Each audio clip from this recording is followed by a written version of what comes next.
ನಮಸ್ಕಾರ ವೀಕ್ಷಕರೇ, ಜನಧ್ವನಿ ನ್ಯೂಸ್ಗೆ ಸ್ವಾಗತ.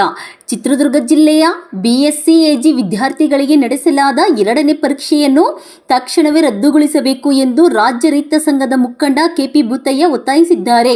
ರಾಜ್ಯಾದ್ಯಂತ BSc AG ಪರೀಕ್ಷೆಗಳು ಯಶಸ್ವಿಯಾಗಿ ನಡೆದು ಫಲಿತಾಂಶವು ಪ್ರಕಟಗೊಂಡಿದ್ದರೂ ಬಬ್ಬೂರು ಫಾರಂನಲ್ಲಿ ಮಾತ್ರ 2ನೇ ಬಾರಿ ಪರೀಕ್ಷೆ ನಡೆಸಿರುವುದು ಚಿತ್ರದುರ್ಗ ಜಿಲ್ಲೆಯ ವಿದ್ಯಾರ್ಥಿಗಳಿಗೆ ಅನ್ಯಾಯವಾಗಿದೆ ಎಂದು ಅವರು ಆರೋಪಿಸಿದರು. ಮೊದಲ ಪರೀಕ್ಷೆಯ ಫಲಿತಾಂಶವನ್ನೇ ಮಾನ್ಯಗೊಳಿಸಬೇಕು ಎಂದು ಆಗ್ರಹಿಸಿದರು. ನಗರದ ಜಿಲ್ಲಾಧಿಕಾರಿಗಳ ಕಚೇರಿ ಮುಂಭಾಗದಲ್ಲಿ ರೈತ ಸಂಘದ ನೇತೃತ್ವದಲ್ಲಿ ನಡೆದ ಪ್ರತಿಭಟನೆಯಲ್ಲಿ ಭಾಗವಹಿಸಿ ಜಿಲ್ಲಾಧಿಕಾರಿಗಳು ಹಾಗೂ ಅಪರ ಜಿಲ್ಲಾಧಿಕಾರಿ ಕುಮಾರಸ್ವಾಮಿಗೆ ಮನವಿ ಸಲ್ಲಿಸಿದ ಬಳಿಕ ಮಾತನಾಡಿದ ಅವರು, 2ನೇ ಪರೀಕ್ಷೆಯನ್ನು ರದ್ದುಗೊಳಿಸದಿದ್ದರೆ ಸೋಮವಾರ ಸುಮಾರು 5,000ಕ್ಕೂ ಹೆಚ್ಚು ರೈತಪರ ಸಂಘಟನೆಗಳೊಂದಿಗೆ ಬೊಬ್ಬೂರು ಫಾರಂ ಕೃಷಿ ವಿಶ್ವವಿದ್ಯಾಲಯವನ್ನು ಬಂದ್ ಮಾಡಿ ಉಗ್ರ ಹೋರಾಟ ನಡೆಸುವುದಾಗಿ ಎಚ್ಚರಿಕೆ ನೀಡಿದರು. ಪ್ರತಿಭಟನಾಕಾರರ ಮನವಿಗೆ ಪ್ರತಿಕ್ರಿಯಿಸಿದ ಜಿಲ್ಲಾಧಿಕಾರಿ ಟಿ. ವೆಂಕಟೇಶ್, ತೋಟಗಾರಿಕೆ ಇಲಾಖೆ ಪ್ರಧಾನ ಕಾರ್ಯದರ್ಶಿಗಳು ಹಾಗೂ ಶಿವಮೊಗ್ಗ ಕೆಳದಿ ಶಿವಪ್ಪ ನಾಯಕ ತೋಟಗಾರಿಕೆ ವಿಶ್ವವಿದ್ಯಾಲಯದ ಕುಲಪತಿಗಳೊಂದಿಗೆ ಚರ್ಚಿಸಿ ಸೂಕ್ತ ತೀರ್ಮಾನ ಕೈಗೊಳ್ಳುವುದಾಗಿ ಭರವಸೆ ನೀಡಿದರು. ಗಾಂಧಿ ವೃತ್ತದಿಂದ ಜಿಲ್ಲಾಧಿಕಾರಿಗಳ ಕಚೇರಿವರೆಗೆ ಕಾಲ್ನಡಿಗೆ ಜಾಥಾ ನಡೆಸಿದ ಪ್ರತಿಭಟನಾಕಾರರು ಮಾನವ ಸರಪಳಿ ನಿರ್ಮಿಸಿ ಬಹಿರಂಗ ಸಭೆ ನಡೆಸಿ ತಮ್ಮ ಆಕ್ರೋಶ ವ್ಯಕ್ತಪಡಿಸಿದರು. ಪ್ರತಿಭಟನೆಯಲ್ಲಿ ರಾಜ್ಯ ರೈತ ಸಂಘದ ಮುಖಂಡರು, ರೈತರು, ವಿದ್ಯಾರ್ಥಿನಿಯರು ಹಾಗೂ ಪೋಷಕರು ಹೆಚ್ಚಿನ ಸಂಖ್ಯೆಯಲ್ಲಿ ಭಾಗವಹಿಸಿ ವಿದ್ಯಾರ್ಥಿಗಳಿಗೆ ನ್ಯಾಯ ಒದಗಿಸುವಂತೆ ಒತ್ತಾಯಿಸಿದರು. ಜನಧ್ವನಿ ನ್ಯೂಸ್, ಚಿತ್ರದುರ್ಗ.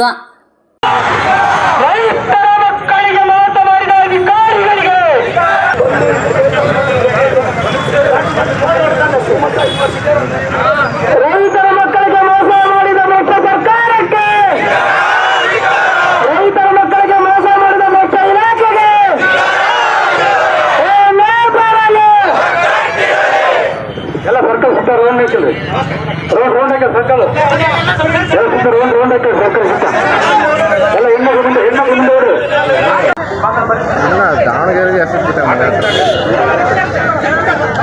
ಏನೋ ತಿಳಿದಿರಲಿಲ್ಲ. ಕಡಿಮೆ ಆಂಜನೇಯ ಸ್ವಾಮಿ ನೀನು ಏನು ದುರ್ಗದಾಗಿದೆಯಾ ಮರ ಸರ್ಕಾರ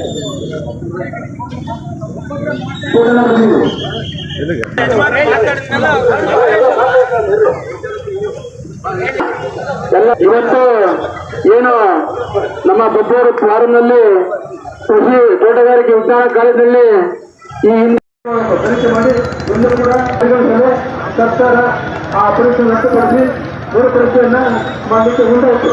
ಮರು ಪರೀಕ್ಷೆಯಲ್ಲಿ ನಮ್ಮ ಜಿಲ್ಲೆಯ ಮಕ್ಕಳು, ನಮ್ಮ ರೈತ ಮಕ್ಕಳು ನಮ್ಮ ಹೊಲದಾಗ ಏನು ಹೇಳ್ತಾರೆ, ಏನು ಬಿತ್ತಿ ಮಾಡ್ತಿತ್ತು, ನಮ್ಮ ಲೋಕಲ್ ಮಾರ್ಕೆಟ್ನಲ್ಲಿ ಎಲ್ಲ ಪತ್ತೆ ಇತ್ತು. ಆದರೆ ಇವರು ಎಲ್ಲಿ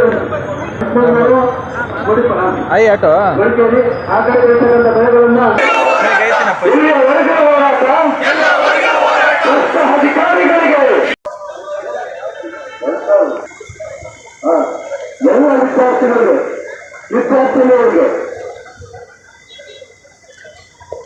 ಪರೀಕ್ಷೆ ಏನು ಮಾಡಿದ್ರು ಬೆಳೆ ಬಗ್ಗೆ ಆ ವಿದ್ಯಾರ್ಥಿನಿಯರಿಗೆ ಆ ಪ್ರಶ್ನೆ ಕೊಟ್ಟು ಅವ್ರಿಗೇನು ಅನಿಸುತ್ತೆ. ಇಲ್ಲಿ